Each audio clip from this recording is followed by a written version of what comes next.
Chicken ভোনার জন্য আমি নিয়েছি কিছু শুকনো লঙ্কা, গোটা জিরে, এলাচ, লবঙ্গ, দারচিনি, জায়ফল, জয়ত্রী আর রাঁধুনি।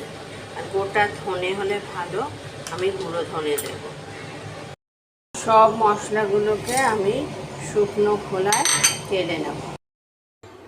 1 চামচ লঙ্কা বাটা, 2 চামচ আদা বাটা, 2 চামচ রসুন বাটা দিয়ে আমি চিকেনটাকে ম্যারিনেট করব।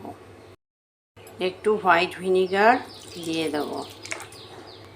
কড়াইতে তেল দিয়ে একটু কাঁচা পেঁয়াজ ভেজে নিচ্ছি। 1 চামচ রসুন দিয়ে দেব। এবার ম্যারিনেট করা মাংসগুলো দিয়ে দেবো। নুন হলুদ দিয়েও রেখেছিলাম ম্যারিনেশনের সময়। এবার আস্তে আস্তে দিয়ে দেবো, দিয়ে কষাবো।